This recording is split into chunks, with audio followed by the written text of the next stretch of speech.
Meus queridos, a paz do Senhor, nós estamos mais uma vez aqui na Academia de Pregadores. Eu sou o pastor Anderson Silva e é com muita alegria que nós iremos iniciar as nossas aulas das lições bíblicas de escola dominical deste quarto trimestre de 2017. Nós sabemos que o trimestre passado foi um trimestre muito proveitoso, onde nós aprendemos sobre teologia sistemática, falamos de diversas áreas da teologia sistemática. E neste quarto trimestre de 2017, nós temos mais uma vez a oportunidade de estudar teologia sistemática. Desta feita, nós estudaremos a doutrina da salvação. A soteriologia é uma das disciplinas que me chamam muita atenção, que eu gosto muito, inclusive, de lecionar. Aliás, você que é o nosso aluno aqui na Academia de Pregadores, nós temos o curso médio em teologia e eu já quero te convidar a estudar esta matéria, soteriologia, com muita atenção. Ao estudar a soteriologia, nós temos oportunidade de estudar diversas outras disciplinas da teologia sistemática, como cristologia, amartiologia, antropologia, pneumatologia, eclesiologia, escatologia. A soteriologia, aliás, nos dá a oportunidade de fazer um percurso em praticamente todas as demais disciplinas da teologia sistemática. E durante esse trimestre, nós estaremos juntos, mais uma vez, em nome de Jesus, para estudar as nossas lições da Escola Bíblica Dominical. Venha conosco nessa jornada de mais 3 meses, este que é o último trimestre de 2017, estamos já caminhando para o final do ano e com certeza nós vamos encerrar o nosso ano letivo na Escola Bíblica Dominical, aprendendo coisas profundas e magníficas para a nossa vida cristã, para a nossa vida ministerial, para a nossa vida espiritual como um todo. Soteriologia, doutrina da salvação.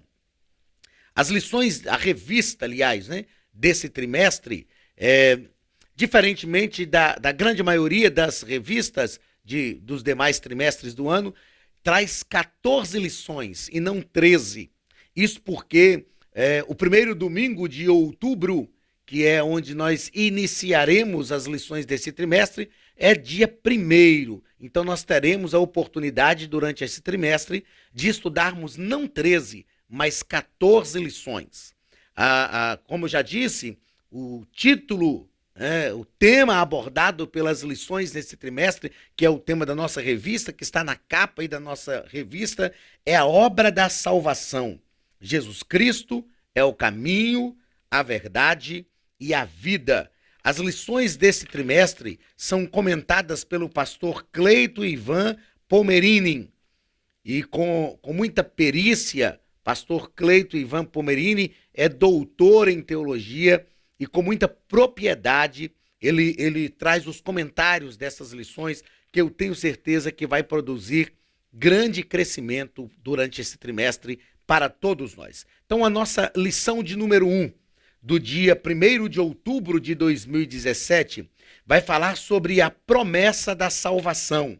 O texto áureo está em Gênesis capítulo 3, o versículo 5, que nos diz o seguinte: E porei inimizade entre ti e a mulher, e entre a tua semente e a sua semente, e esta te ferirá a cabeça, e tu lhe ferirás o calcanhar. A verdade prática nos diz que a promessa da salvação foi a resposta amorosa de Deus para reconciliar consigo mesmo o ser humano. Já já nós comentamos algo sobre a verdade prática, mas o ponto central da nossa lição nos diz o seguinte: a promessa da salvação é a resposta amorosa de Deus para salvar a humanidade pecadora. Os objetivos da nossa primeira lição. O objetivo geral, mostrar que a promessa da salvação foi a resposta amorosa de Deus para reconciliar consigo o ser humano, e os objetivos específicos, cada um dos objetivos ligados a um ponto da lição. Então nós temos 3 pontos da nossa lição, nós temos então 3 objetivos. O primeiro ponto da nossa lição vai tratar sobre o conceito bíblico de salvação. E o nosso primeiro objetivo é apresentar o conceito bíblico de salvação. Este é o primeiro objetivo específico. O segundo objetivo específico, ligado ao segundo ponto da lição, é mostrar a importância da doutrina da salvação. E o terceiro objetivo específico, saber que a salvação foi prometida ainda no Éden. Leitura bíblica em classe está em Gênesis capítulo 3, do versículo 9 ao versículo 15. O texto sagrado nos diz o seguinte: E chamou o Senhor Deus a Adão e disse-lhe: Onde estás? E ele disse: Ouvi a tua voz soar no jardim e temi, porque estava nu e escondi-me. E disse Deus: Quem te mostrou que estavas nu? Comeste do fruto da árvore de que te ordenei que não comesse? Então disse Adão: A mulher que me deste por companheira, ela me deu da árvore e comi. Disse o Senhor Deus à mulher: Por que fizeste isto? E disse a mulher: A serpente me enganou e eu comi.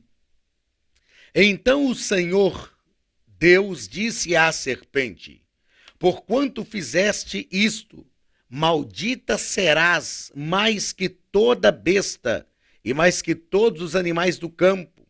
Sobre o teu ventre andarás, e pó comerás todos os dias da tua vida. E porei inimizade entre ti e a mulher, e entre a tua semente e a sua semente. Esta te ferirá a cabeça, e tu lhe ferirás o calcanhar.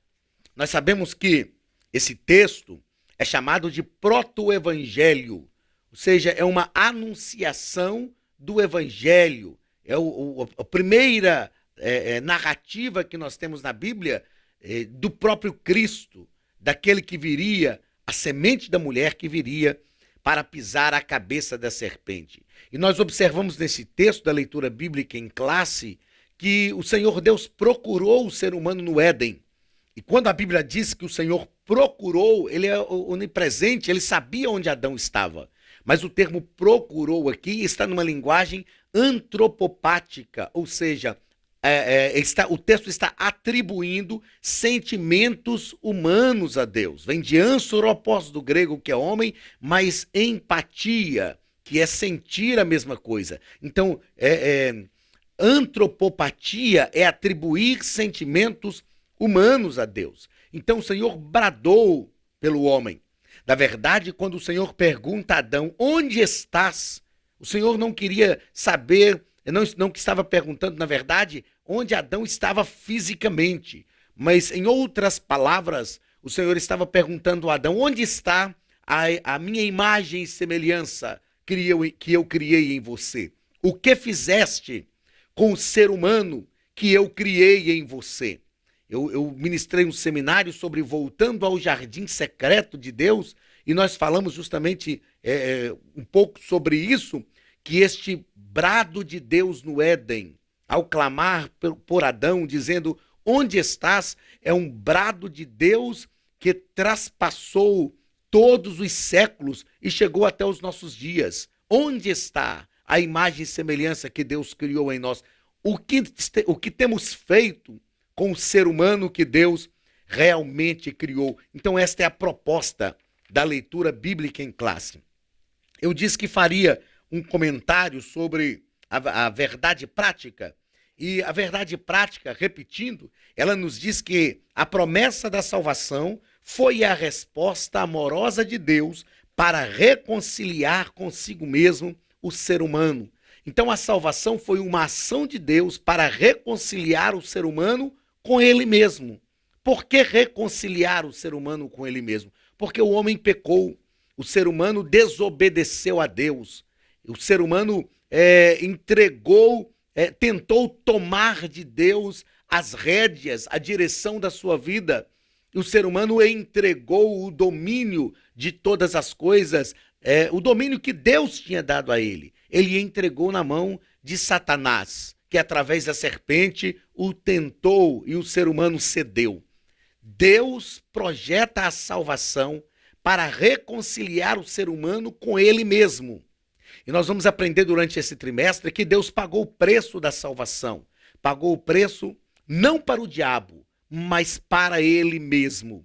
Quando estudamos sobre os deuses do panteão grego, quando estudamos a filosofia grega, nós vamos aprender uma coisa muito interessante. Nós aprendemos ao estudar a filosofia grega, estudar os deuses do panteão grego, que os deuses gregos se iravam com o ser humano e o ser humano precisava oferecer um sacrifício para aplacar a ira destes deuses. Então era sempre o ser humano que estava procurando se reconciliar com o Deus que ele acreditava. Isto dentro da visão grega, lógico, dos deuses pagãos. Quando nós olhamos para o nosso Deus, o Deus de Israel, Javé, Yahweh, Jeová, é o único Deus que oferece o preço e que ele mesmo, que oferece o sacrifício e que ele mesmo paga o preço para reconciliar consigo o ser humano. Então o ser humano se afastou de Deus, pecou, no lugar onde todas as condições eram favoráveis para ele não pecar, e este Deus então, por amor, ele resolve resgatar esse ser humano, reconciliar este ser humano consigo mesmo. Só o nosso Deus faz isso. Só o nosso Deus é um Deus que busca a reconciliação.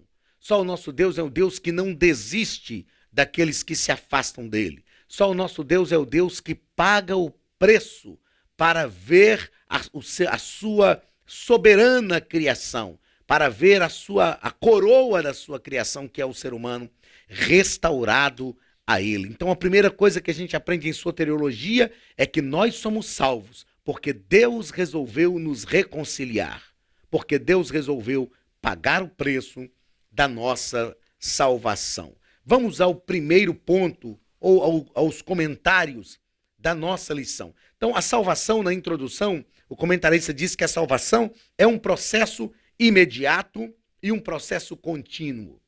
Esse processo imediato nós chamamos de conversão. O que é conversão? É mudar de atitude, mudar de direção. Mas a salvação é também um processo contínuo, porque ela exige a santificação. Então nós, em soteriologia, costumamos dizer que eu fui salvo, estou sendo salvo e serei salvo, porque a salvação é este processo contínuo. O comentarista diz na introdução da nossa lição que é necessário ainda que o nascido de novo conheça todos os benefícios que esta dádiva, por intermédio da morte de Cristo, outorgou-lhe na cruz do Calvário. Então a salvação nos outorgou, nos deu, nos garantiu alguns direitos. E eu não estou aqui tomando emprestada as palavras do evangelho determinista, eu não estou aqui tomando as palavras do determinismo espiritual, do evangelho da confissão positiva, não é nada disso. Mas nós temos a convicção de que a salvação nos garantiu algumas dádivas, algumas bênçãos. Charles Swindoll escreveu um livro magnífico e que eu acredito que todos precisam ler. O livro se chama Aprendendo a Viver Acima da Mediocridade. E Charles Swindoll, neste livro, ele nos ensina que, a partir do momento que nós nos entregamos a Cristo, nós temos alguns direitos naquilo que Deus tem para nos oferecer. E eu não estou falando aqui, repito, do evangelho da prosperidade. Então Deus tem algumas coisas a nos oferecer a partir do momento que nós alcançamos a salvação em Cristo Jesus, não por mérito próprio. E Charles Swindoll nos ensina neste livro, Aprendendo a Viver Acima da Mediocridade, o seguinte, que se nós vivermos sem desfrutarmos de tudo aquilo que Deus tem para nós, isto é viver uma vida medíocre. Quantas pessoas estão vivendo na mediocridade espiritual? Deus tem muito mais para você do que você pensa. Deus tem muito mais a nos oferecer do que nós estamos desfrutando. E então Charles Swindoll nos ensina que se nós vivemos a vida cristã conformados em não desfrutar de tudo aquilo que Deus tem, nós vivemos uma vida medíocre. A salvação é um convite de Deus para vivermos acima da mediocridade. A salvação é um convite de Deus para desfrutarmos de tudo aquilo que Deus tem para a nossa vida. Bênçãos incontáveis, projetos espirituais, bênçãos magníficas que contribuem com o reino de Deus para que o seu nome seja glorificado. No primeiro ponto da nossa lição, o comentarista vai nos falar sobre o conceito bíblico de salvação. Primeiro parágrafo, o conceito. Então, o significado de salvação compreende cura, redenção, remédio, completude, inteireza, integralidade, saúde física, mental e emocional. A salvação envolve o nosso passado, o nosso presente e envolve também o nosso futuro.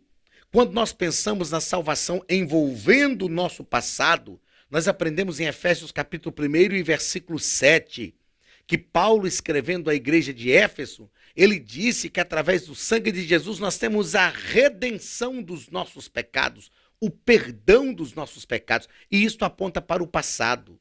Porque sempre que falamos de algo que está sendo perdoado, nós estamos falando do passado. Eu não posso chegar aqui e dizer, olha, me perdoe porque eu vou cometer um erro contra vocês amanhã.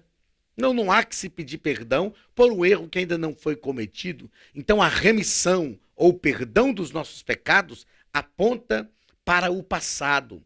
A palavra de Deus nos diz também que a salvação também é algo para o nosso presente. Na primeira epístola do apóstolo João, capítulo 1, versículo 7, ele diz assim, se andarmos na luz, como ele na luz está, temos comunhão uns com os outros, e o sangue de Jesus Cristo, seu Filho, nos purifica. Isto é presente.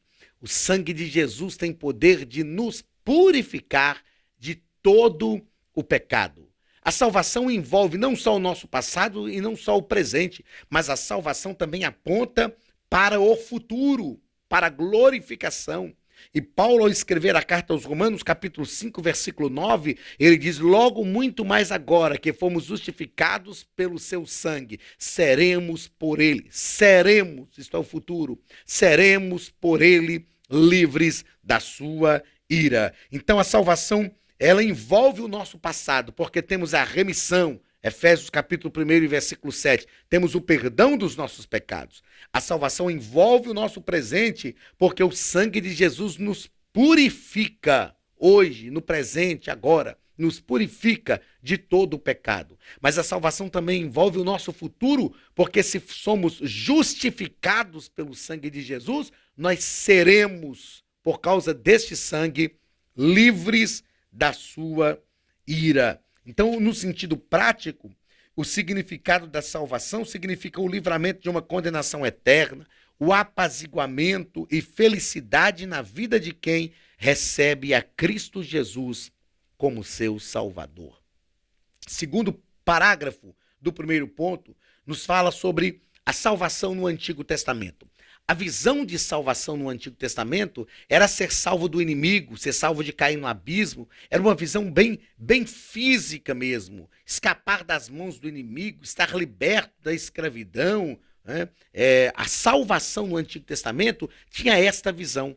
No entanto, a esperança judaica, a esperança dos judeus ortodoxos até hoje é que a sua salvação está ligada ao Messias, que é um líder político que vem para governar o mundo a partir de Israel, para resgatar ou restaurar o trono de Davi, para governar todo mundo a partir de Israel e trazer grande prosperidade para a nação. É uma visão física.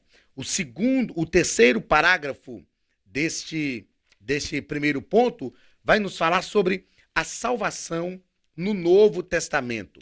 A salvação no Novo Testamento já tem essa visão de salvar a alma, porque está explícito o sacrifício de Cristo Jesus na cruz do Calvário. E essa salvação da alma não é alcançada por mérito próprio, ela é oferecida por Deus a todo aquele que crê mediante a sua graça. Então, do Antigo Testamento para o Novo Testamento, há uma evolução nesse pensamento soteriológico. O ápice da salvação de verdade está na salvação que Cristo promoveu na cruz do Calvário. Então, por intermédio de Jesus Cristo, o seu Filho, o Deus Filho, o Pai justifica o pecador, perdoa o pecador, reconcilia o pecador consigo, adota esse pecador na sua própria família, sela esse pecador com o Espírito Santo, que é o selo da promessa, e faz deste pecador uma nova criatura. Então, esta é a visão de salvação no Novo e no Antigo Testamento. Segundo ponto da nossa lição vai falar sobre a importância da doutrina da salvação. A doutrina da salvação é extremamente importante para a nossa vida. É importante compreendermos a doutrina da salvação, vivenciarmos a doutrina. Quanto mais compreendemos, mais vivenciamos a doutrina da salvação. O texto de Romanos, capítulo 5 e o versículo 1, o apóstolo Paulo, na verdade, a carta aos Romanos é um tratado soteriológico. Não que o apóstolo Paulo tivesse essa intenção de desenvolver um tratado soteriológico, mas ele fala sobre salvação. E o capítulo 5 e o versículo 1 diz que justificados, pois, mediante a fé, temos paz com Deus. Eu irei repetir esse texto algumas vezes aqui durante esse trimestre, porque eu sempre falo que se Deus não nos desse bênção nenhuma, só da salvação promover em nossa vida paz com Deus, isso já seria magnífico. O que é ter paz com Deus? Ter paz com alguém é desfrutar de comunhão e poder estar no mesmo lugar que essa pessoa está. Quando a Bíblia diz que nós somos justificados mediante a fé, e isto faz com que nós tenhamos paz com Deus, nós estamos aprendendo que quando somos salvos, justificados pelo sangue de Cristo, nós temos o direito de estar no mesmo lugar que Deus está e desfrutar de comunhão com Ele. Eu digo que se Deus, repetindo, se Deus não nos desse bênção nenhuma, se depois da nossa salvação nós não alcançássemos mais bênção nenhuma e nós alcançamos, nós vamos estudar este trimestre como alcançar todas essas benesses que a salvação promove na nossa vida. Deus nos dá bênçãos oriundas da salvação, mas ainda que Ele não nos desse bênçãos nenhuma, só de ter paz com Deus, só de poder estar no mesmo lugar que Deus está e desfrutar de comunhão com Ele, isto realmente não tem preço. Então esta é a grandeza da salvação. A salvação nos oferece propiciação. O que é propiciar? É fazer tornar favorável. Então, através do sacrifício de Cristo, Ele nos propiciou, ou seja, tornou favorável o favor de Deus, a graça, a ação, a bondade de Deus para conosco. A salvação nos oferece também expiação. O que é expiar? É anular o pecado. Expiar é apagar o pecado, é pagar o preço pelos nossos pecados. E essa expiação é tão profunda que o próprio Deus disse: eu mesmo sou o que apago as tuas transgressões por amor de mim, e dos teus pecados não me lembro mais. A salvação promove também a adoção. Fomos adotados, fomos inseridos, envolvidos na família de Deus. A salvação promove também regeneração. O que é regenerar? É voltar a ser o que era antes. Eu sempre, quando vou falar de regeneração, gosto de explicar a partir do rabinho da lagartixa, que eu acredito que todo mundo conhece por esse nome, aquele bichinho que anda lá na parede. A lagartixa, se você cortar o rabinho dela, ele vai crescer de novo do mesmo tamanho que era anteriormente. Isto é regeneração. Quando a salvação nos garante que somos regenerados, a palavra de Deus está nos ensinando que nós voltamos a ser aquilo que Adão e Eva eram no Éden. Podemos ter liberdade com o Senhor de novo, porque fomos regenerados. A salvação promove também santificação, que é um processo na nossa vida. Todos nós temos áreas que ainda precisam ser santificadas. Em todos nós existe alguma coisa em que nós precisamos de santificação. E a santificação vai te santificando, restaurando, regenerando estas áreas da vida, a fim de que estejamos prontos para o Senhor. E a salvação promove perdão. Temos liberdade de entrar diante de Deus, porque fomos perdoados por Ele. O segundo parágrafo deste primeiro ponto nos fala que para compreender, a salvação nos faz compreender o que Jesus fez. O que Jesus fez? A Bíblia diz que ele deixou a sua glória, desenfeitou a glória do Pai. Ele a si mesmo se humilhou. Paulo fala disso em Filipenses capítulo 2. Abriu mão de tudo que ele era peculiar. Então, embora a salvação seja um processo imediato, alcançado por meio do sacrifício de Cristo, este aperfeiçoamento se dá por meio da assimilação e da vivência constante na dependência de Deus em todas as áreas da vida. Paulo, ao escrever a sua carta em 2 Coríntios, capítulo 5, e o versículo 17, ele diz assim: aquele que está em Cristo, nova criatura é. As coisas velhas se passaram, e eis que tudo se fez novo. Então, Jesus produziu coisas novas na nossa vida. Através dos seus atos salvíficos, ele nos regenerou, nos transformou, produzindo coisas novas na nossa vida. A salvação é uma nova vida em Cristo. A salvação é um novo tempo, um novo momento na presença de Deus. Terceiro parágrafo desse segundo ponto, para se apropriar dos benefícios da salvação. Quais são os benefícios da salvação e o que nós precisamos fazer para nos apropriar destes benefícios? Para nos apropriar desses benefícios, nós precisamos viver em comunhão com Deus, estar em comunhão com o Senhor. Então nós nos apropriamos, não tomando à força, mas nos apropriando daquilo que o próprio Deus tornou favorável a nós.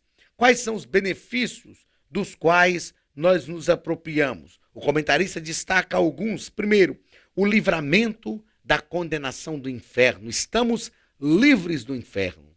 Uma vez salvos, estamos livres do inferno, do poder da morte. Segundo, a libertação do poder do pecado. Embora nós ainda somos pecadores, embora nós cometemos falhas, mas o pecado tem que ser um erro de percurso, ele não pode nos dominar. Precisamos estar livres do poder do pecado.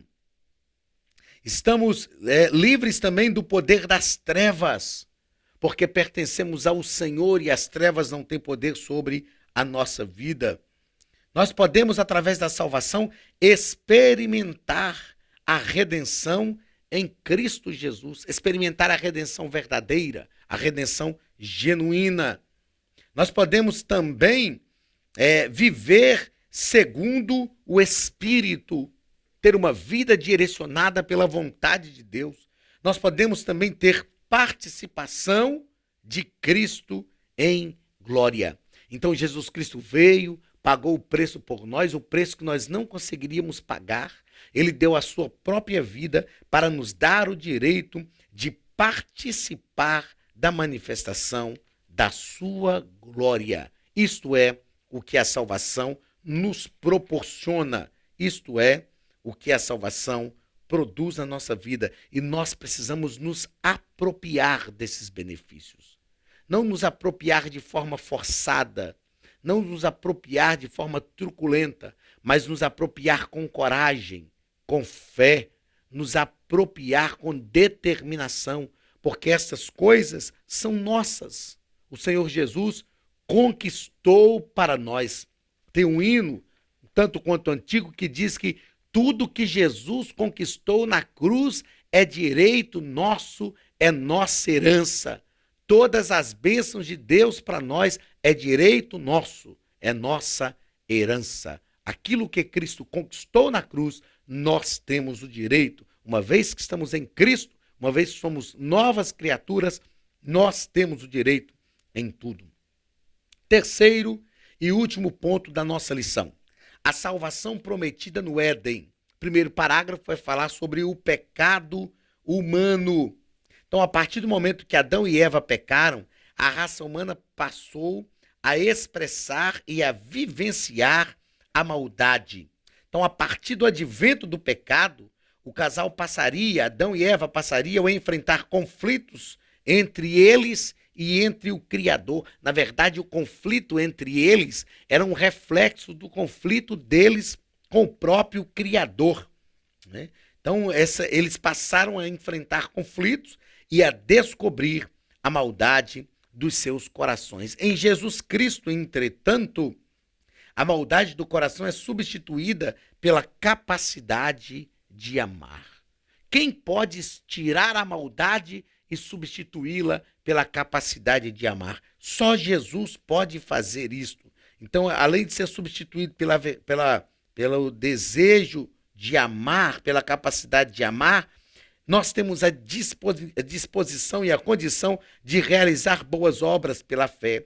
Temos a disposição também de manifestar a bondade de Deus e de cuidar do nosso próximo. Uma vez que somos de Cristo, somos instrumentos dele para a glória do seu nome, conforme o querer dele. Segundo parágrafo deste terceiro ponto, a transferência da culpa. Quando Deus chamou Adão e Adão viu que não podia se esconder, ele apareceu e disse: Senhor, eu ouvi a tua voz no jardim e eu me escondi porque eu estava nu.